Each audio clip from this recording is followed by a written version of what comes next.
Normal line is a line that is perpendicular to the tangent at the given point. So is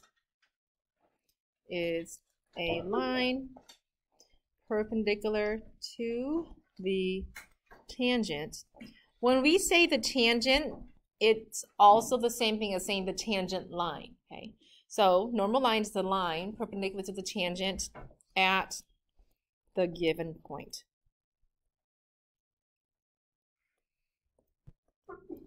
Bless you. So let's review really quickly. Example 5. For y equals x squared minus 3x minus 1 at the point x equals to 0, find, part A, the slope of the curve, part B, the equation of the tangent, part C, the equation of the normal, and part D, graph all of those on the same window below. So, we started in class, you guys finished for video notes last night. How do we find the slope if all we know is one point? Nearby, you're right. So let's start with the point we are given. What is the x coordinate of the point given? 0. How do we find the y coordinate? Plug it in. Okay, so f of 0 equals, when we plug it in, 0 squared minus 3 times 0 minus 1. We come up with -1. Okay. So let's now go to a nearby point. What is the x coordinate of the nearby point? 0 plus h. But what's 0 plus h? H. How do I get the y coordinate of nearby point? Plug it in. F of the input. That means every time we see an x and y equals, we now plug in h. So we should have an h squared minus 3h minus 1. So that's your y coordinate of our nearby point. What is h, by the way? The space, right? And we want this space to be very, very, very close to 0. That's why we use limits. So now we have 2 points. Can we technically find the slope? What's the formula for slope back in the days in Algebra 1? Rise over run. y2, would you agree that this is y2? This whole thing. What's y1? Yeah, this is y1. Okay, sorry, y. What's x2? H. What's x1? That's right. So we do the same thing. So we're going to go, okay, h squared minus 3h minus 1. That's y2. What's your y1? -1. All over. H, bless you, minus what? 0. Well, h is the space between your nearby point and the actual given point. So we want this space to be very, very, very close to 0. All right, can we simplify the ones right away? Yep, 2 negatives to make it a positive. So those two guys will be immediately canceled. Can I take out an h from the h squared minus 3h? That will help us cancel the h in the denominator. Now, can we use substitution to find our limit? Yeah. When we substitute 0, what is your slope? -3. So the slope for the equation y equals x to the second minus 3x minus 1 when x is 0 is -3. Now we need to write, part B says write an equation of the tangent. So to write an equation of a line, you would need a what and a what? A point, which is? What's your point? 0, -1. What's your slope? -3. Do we have enough information to write? Do you want it in y equals mx plus b form, or y minus y1 equals to m times x? Mx plus b. Sure. No? Yeah. Isn't this point slope form so much easier? Yeah. Because you have a point and you have a slope, right? And again, you can use either. I will accept either. What is your slope? -3. What's your y1? -1. So can I immediately do y plus 1? What's your x1? 0. So x minus 0 is 0. So can I just box that up? Now, Thomas, if you love y equals mx plus b, you can move the -1 over and you can have that. Either one, it's okay. You get to choose. What's the definition of normal again? Perpendicular. So now you have to find the point and the slope. What's your point? 0, 1, same exact point. What is the slope? Yeah, it's the opposite. In addition, it has to be reciprocal. Go ahead and write your equation of the normal however way you want. I will accept both ways. Okay. And then I'm just going to tell for your card to call me. Once you have your line, can you compare your neighbor before you're called upon? My parent broke. I think you can exit. Oh, you're right.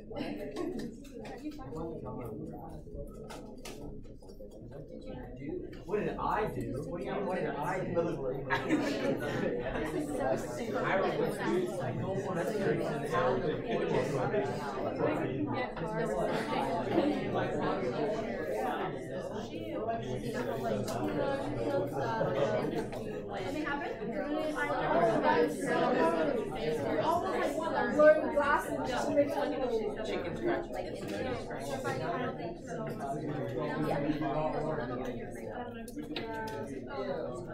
All right, Christina, give me your normal line.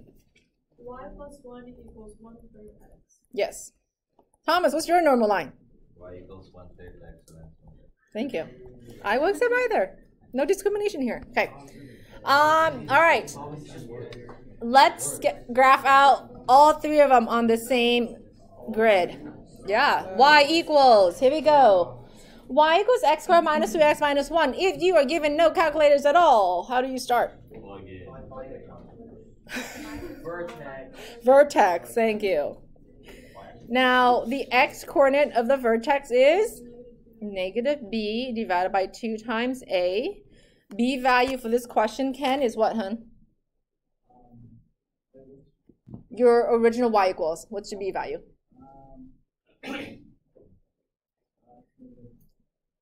3, -3. So opposite of is 3. A value is what, Brandon? Good. So the x coordinate is 3 over 2, or you like decimal, you can use decimal.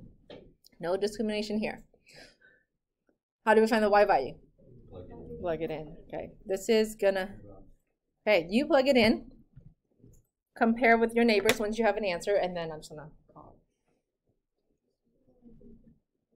I would keep it as 3 halves, because 3 halves and square is so much friendlier. What's 3 halves squared? Yeah, see, it's so much easier.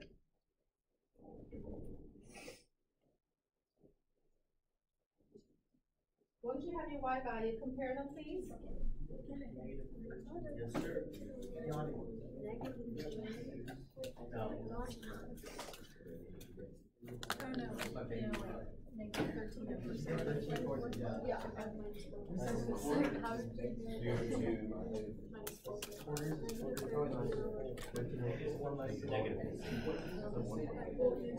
Paul, do you have an answer? One more time? -13 over 4. Is that okay? Yeah. If you need that to be converted, you can also take -3 over 1 and 1/4 or -3.25. Any one of those is fine. So I'm going to go over a positive 1.5 and slightly below -3 on the y coordinate. That's my vertex. That's only 1 point. I need 2 more points to graph out my parabola. What's your second point? 0, yeah. I would totally want to pick 0. When I enter in 0, what's your output? Yep. Can I just reflect that over the axis of symmetry? Yep. Let's do that. We have 3 dots. We are going to try to my best to make a U. If you ever miss your dots like I always do, make it fat. I always miss it, so I'm just like, you know what? I'm going to cover up my errors.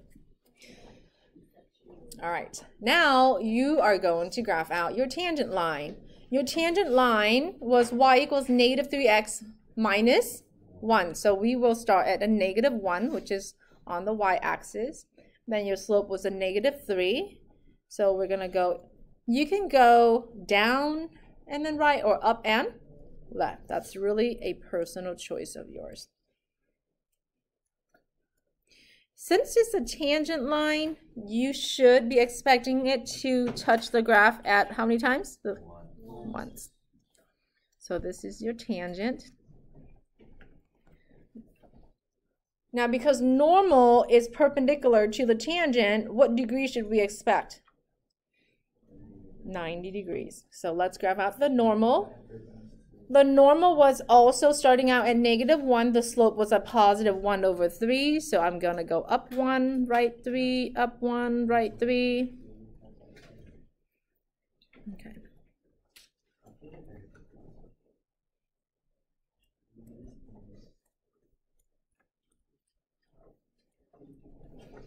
So look at your lines. Do they look like they are about 90 degrees at the intersection?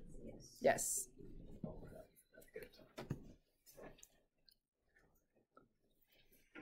Last definition of your first calculus chapter.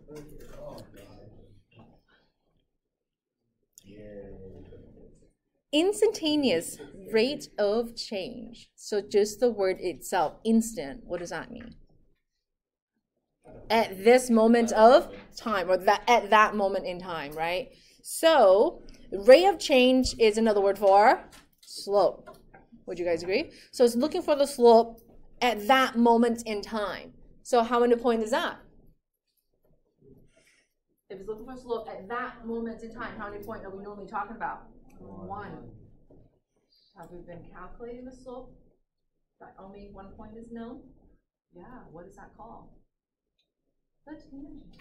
Okay. So this definition is the same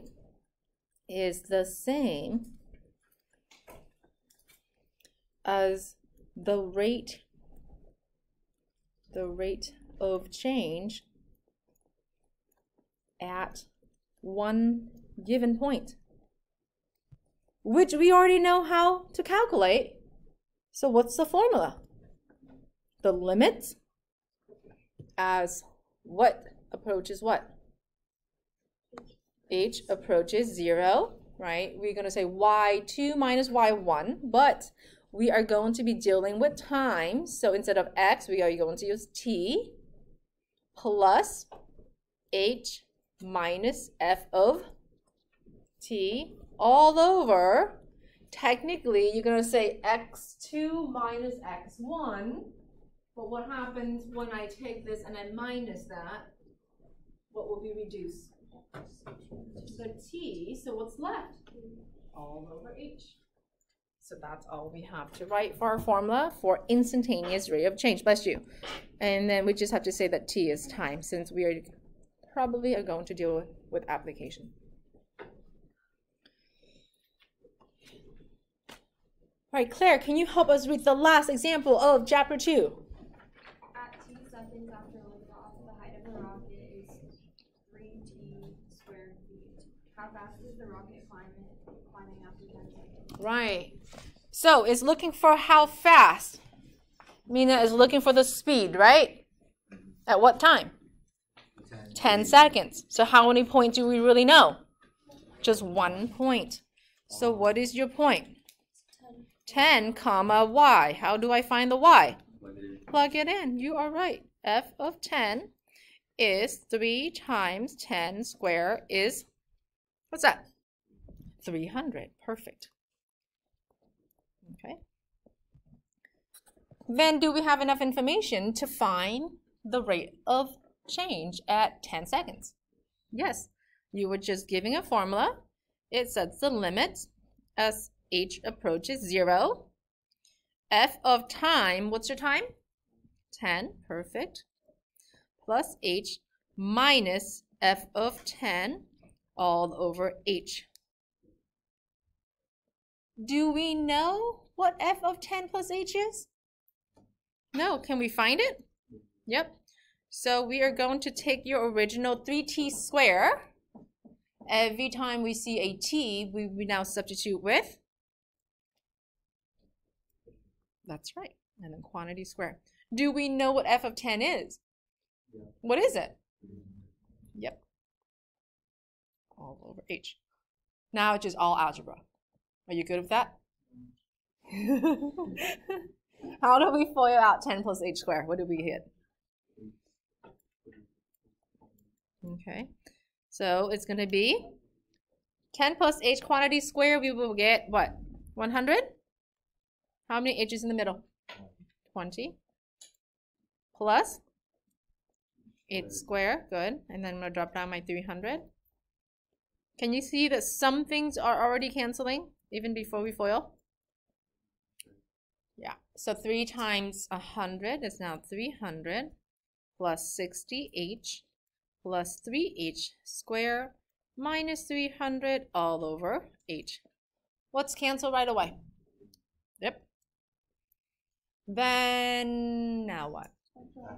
Yes, factor out your h. That means, okay, I'm writing a lot more. Now, if you know that, hey, I can do this without writing as much as she does, you go for it. Okay. Now, can I substitute in the h of 0? So what do you get? That's the final answer, 60. What is the question asking? How fast? So you have to give me the correct unit of measurement.